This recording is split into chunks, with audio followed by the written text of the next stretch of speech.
Daawwattoota keenya maqaa Itoophiyaa jedhamtu kana keessa shira iddoo jira. Itoophiyaan isheen macaafni qulqulluun jedhu Itoophiyaa ishee Afrikaanonni beekan isheen addunyaan beeku duratti Itoophiyaan kun eenyu jedhamti. Waan sin ajaa'ibummaa mana amantaa Ortodoksii keessatti waan hin taafne jiru. Seenaan hin hatamne jiru. Waan doongoraa hedduutu jira. Isa kaan miti waan kan Waaqayyoo ta'eyyuu hojii Waaqayyoo fidanii Itoophiyaa keessa taasisu, Itoophiyaawii taasisu waan akkasiif baay'ata. Waan kana gadi fageessinee waliin dubbanna har'a gabaabsinee. Akka mana amantaa Ortodoksiitti immoo Yesuus Kiristoos iyyuu Itoophiyaawii ture. Itoophiyaawidha. Maariyaam iyyuu Itoophiyaawii. Isa iyyuu nama dabra bira'aan. Ergamoonni iyyuu afaan Gi'izii dubbatu. Fi kan kana fakkaatan. Seenaan achi keessatti barreeffamu baay'ee isaa waan baay'ee nama sodaachisu. Waan baay'ee nama sodaachisu jira. Itoophiyaan isheen sirriin inni macaafa qulqulluu keessatti yeroo 40 oliif barreeffame sun eewudha. Akkamitti immoo Itoophiyaan maqaa Itoophiyaa jedhamtu kana qabattee haftee Itoophiyaan kun eenyu duratti eenyutu immoo Itoophiyaa kana moggaase waan jedhu wajjin ilaalla. Namoonni haaraa taatanii arra duwwaa gara chaayilii kiyyaa dhuftan chaayilii kiyya subscribe gochuudhaan mallattoo bilbilaa ibsaa. Yoo viidiyoon kun immoo isinii tole like gochuun namootaaf share gochuu hin dagatinaa. Itoophiyaan macaafa qulqulluu keessatti yoo xiqqaate yeroo 41f isaa ol barreeffameera. Macaafa qulqulluu keessatti Itoophiyaan yeroo baay'ee deddeemee barreeffame kun maaliif jettanii yoo qorattanii Itoophiyaan har'a Itoophiyaa taate kun Itoophiyaan ishee duwwaan ture. Waan sin ajaa'ibu daangaan Itoophiyaa kun iyyuu kan sararame Haile Sillaasee fa'aa Minilik fa'iin ture. Isaan dura gosa gosaan wal bushaa turan. Kutaa kutaadhaan mootiidhaan wal bushaa turan. Asuma dhiyooyyuu oolaallee Minilik biyyoota garaagaraa waraanaan Itoophiyaa waraanaan Oromiyaa rukutaa kan tureef mootota kutaa kutaadhaan jiru kana irratti moototaa negesta ta'uudhaaf. Isaan kana keessa bulchaan tokko kan hunda isaanii hogganu hin turre. Inni kun garaatti kan dhufe yeroo Minilikiin booda jecha Minilik taasisee isa booda. Isa duraan mitu xiqqaa ture. Macaafni qulqulluun immoo kan barreeffame waggaa 2000 dura. Hundi isaa barreeffame kan xumurame jecha. Macaafni faarfannaa afa Daawit fa'aa immoo isaan dura iyyuu waggaa 600 Yesuus Kiristoos dhalachuudhaan dura iyyuu 600. Macaafni seenaa isaan biraa immoo waggaa 1000. Macaafni Daani'el fa'aa waggaa 3000 dura barreeffame. Macaafa kana keessa garuu seenaa Itoophiyaa jedhamu jira. Itoophiyaan yeroo sana Itoophiyaa har'aa tanaare miti jecha. Waa'ee kana irraa wajjin kan dubbatu. Maal jechuufi Itoophiyaan duratti biyya Afrikaa kana muluudhaaf bakka bu'a ture. Macaafa qulqulluu keessatti amma iddoo tokko tokkotti Itoophiyaan harka ishee ol kaasti. Kanaan immoo biyyoonni Afrikaa akka Naayijeeriyaa fa'aa Saawuz Afrikaa fa'aa nugatanii deemaniiru. Fagaatan maaliif Itoophiyaan isaan iyyuu laallata. Asuma gaafatti waan gaabaa olaallee Kwame Nkrummaan yeroo Africa Unity hundeessa sanatti galma Africa Unity magaalaa Finfinnee keessatti galma sana keessatti Itoophiyaan harka ishee ol kaas jedhee barreessisee maxxansiise ammallee jira achi keessa. Kan barreessise eenyu Kwame Nkrummaadha. Itoophiyaan harka ishee ol kaasti jedhee isa macaafa qulqulluu keessatti dubbatu sana barreessise. Kun maal agarsiisa? Itoophiyaan nus ni ilaallata jechaadha. Garuu seenaan mana amantaa Ortodoksii keessatti barraa'u seenaa baay'ee jallata. Seenaan baay'ee badaadha. Waa hundumaa hojii Waaqayyoo hojii maqaa Waaqayyootiin hojjetamu hundasaa Itoophiyaa taasisu seenaa hatu itti beeku. Seenaan sobaan barreeffamu hundisaa mana amantaa Ortodoksiitti barreeffamaa ture. Icciitii kana hundasaa hin beeku sana. Itoophiyaan land of origin ta'uusaa biyya beeka. Afrikaan beekaa jechaadha. Dinqinesh yookiin Luusiin Afrikaa keessatti dhalattee nama Itoophiyaawii kana ta'uu ishee seenaa ragaa ba'a. Lafeen nama arkeoloojiidhaan barbaadamee biyyoota biraa keessatti argame kan ishee caalu hin jiru. Isheen nama miliyoona meeqa dura turte jedhamee saayinsii dhugaa ba'a. Kanarraa kan ka'e haa ta'u waan biraatiin maal jedhu Addaam nama Itoophiyaa ture. Laga Abbaay cinaa jiraachaa ture. Jedhu kanaafuu Waaqayyoo fi Addaam yeroo sana afaan Gi'iziitiin walii galaa turanii. Gi'iziin afaan jalqabaa addunyaa kanarra ture.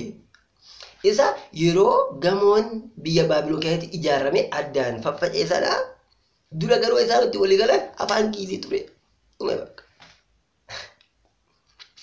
Kana qofaa hin dhiisan maal jedhu Maariyaam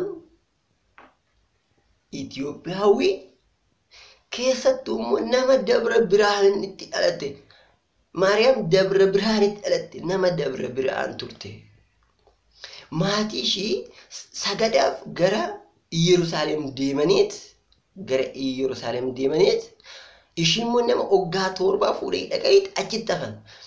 Achumaan achitti guddattee Yesuus Kiristoos hin deesse. Kanaaf Yesuus Kiristoos iyyuu nama Itiyoophiyaawiidha.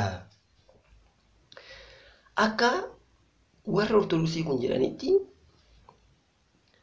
Maariyaam Itoophiyaawii turte. Isa iyyuu Dabra Birhaanitti dhalattee waggaa 7ffaa isheetti maatiin ishii waaqeffannaadhaaf gara Israa'el deemaniit achitti hafan. Agartee achitti hafaniit achuma achitti guddattee achitti Kiristoos hin deesse jechaadha. Kan waan dhiisan waa'ee isaa baay'ee nama ajaa'iba.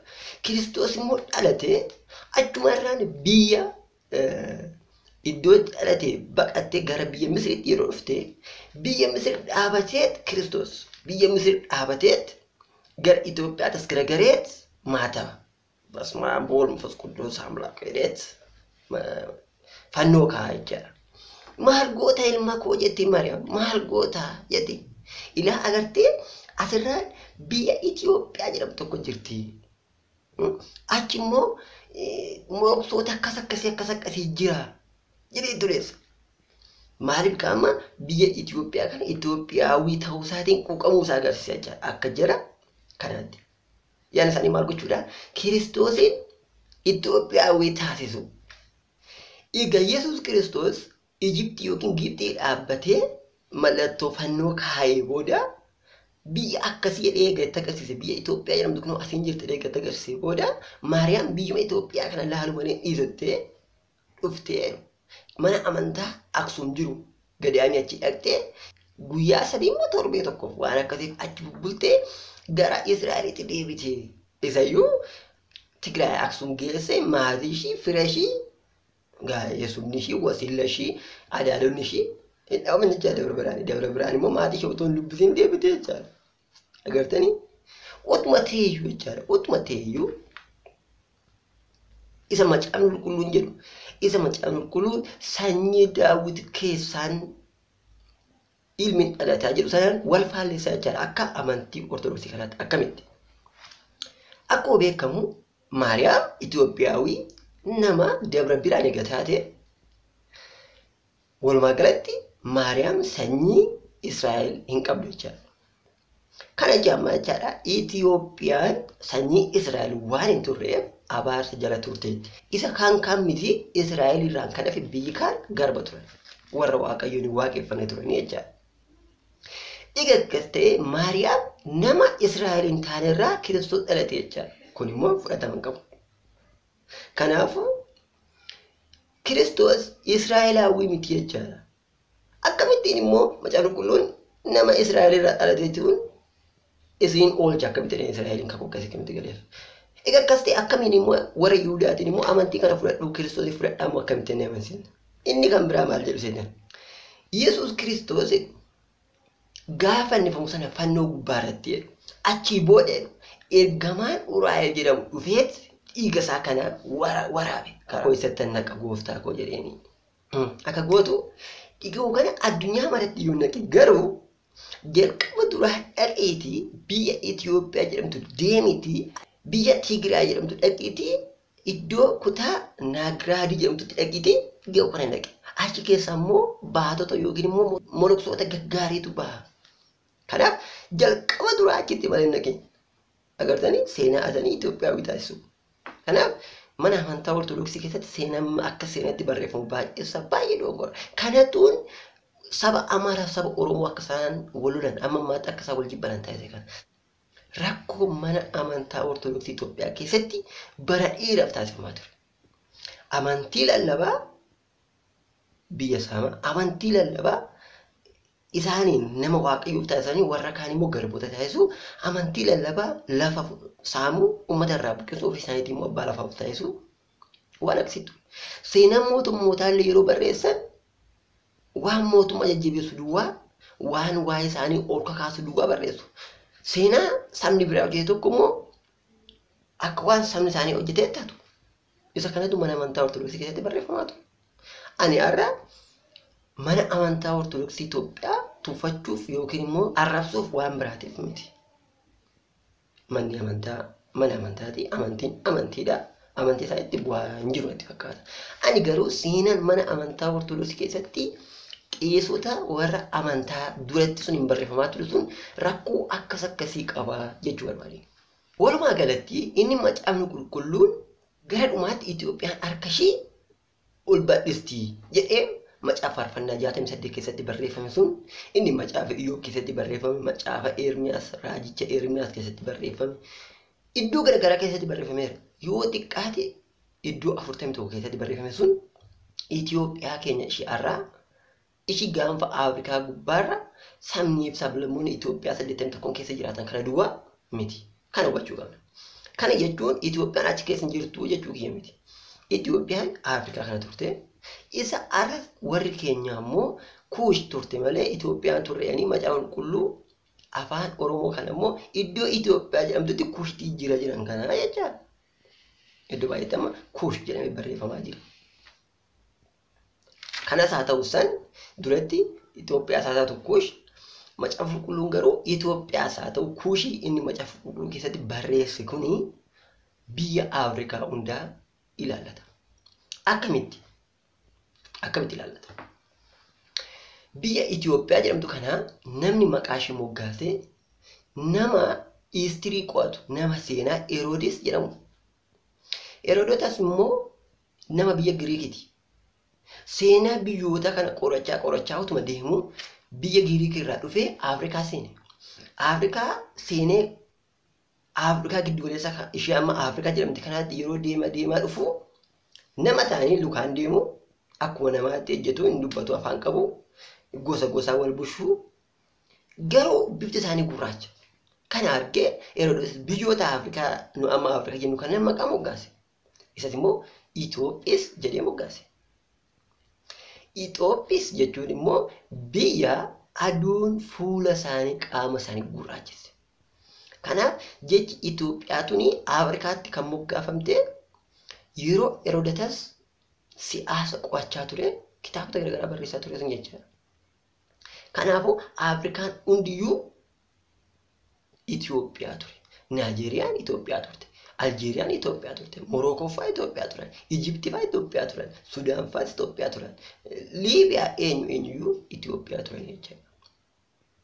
Egaa biyyoonni kun immoo akkamitti Itoophiyaa maqaa jettu kana dhiisanii Itoophiyaa keessatti immoo maqaan Itoophiyaa jedhamtu nu duwwaa irratti akkamitti hafte isa jedhuuf immoo akkuma beekamu yeroo darbee biyyoota Afrikaa kana keessa biyyi hin koloneeffatamne hin jiru.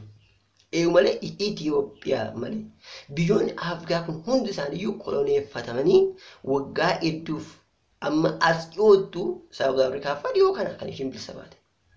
Itoophiyaan sababa hin koloneeffatamneef biyya Afrikaa maqaa Afrikaa kana ishii duwwaa irratti hafee maqaa jijjiiramne jechuudha. Otoo koloneeffatamnee jiraannee maqaan keenya kun jijjiiramuu danda'a akka tasaa Xaaliyaaniin jijjiiruu dandeessi turte jechuudha. Sababa kanaaf nuti maqaa Itoophiyaa qabannee itti fufnee malee Itoophiyaan biyyoota Afrikaa kana hundayyuu in ilaallata jechuudha. Gabaabumatti wanti hubatamuu qabu mana amantaa Ortodoksii keessatti seenaan barreeffamaa ture hundi isaa garri caalaasaa seenaa sobaa, seenaa hatame, seenaa waan hin jirre barreeffame garri caalaasaa. Seenaan maqaa Oromoo jijjiiranii maqaa biraan baasanii qeesiidhaan moloksee sanaan barreeffame sunis waan akkasii jecha sobamee seenaa hatame seenaa sobaan uumamee barreeffame. Akkuma macaafa qulqulluu keessatti uumanii barreessaa turan seenaa Oromoo seenaa sabaaf sablammoota biyya Itoophiyaa kana keessa jiras sobaan barreessaa turanii seenaa sobaatiin guutamtudha jechuudha. Dhaggeeffattoota keenya turtii keenya guyyaa irraa waa iddoo akkasiin barattan abdiin qaba. Itoophiyaan nu har'a Itoophiyaa inni irratti wal lollu irratti wal jibbinu kunis Itoophiyaa maqaan jettu maqaa Itoophiis jettu irraa dhufuu ishee inni immoo warra saba gurraachaa hunda ilaallachuu ishee inni afaan Oromoodhaan illee kuush jedhamu kun Itoophiyaa mallee haa ta'u garuu Afrikaa bakka buusaa seenaan mana amantaa Ortodoksii keessatti yeroo garaagaraatti barreeffamaa ture sun seenaa sobaa, seenaa atan, seenaa kan isaanii taasifame. Isa kaan hafee seenaa Waaqayyoo hojii Waaqayyooyyuu Itoophiyaawii taasisuun mana amantaa Ortodoksii keessatti barreeffamaa ture. Seenaa fokkisaa garaagaraa barreeffamaa turuusaa viidiyoo keenya irraa waan ajaa'ibaa akka isin barattan abdiin qaba. Yoo viidiyoon keenya kun isin tole laayik tokko hin dagatina. Namoonni haaraa taatan immoo chaanelii kiyya sabiskiraayib gochuun maatii chaanelii kiyyaatti akka isin dabalamtan isin jajjabeessa. Nagaan tura.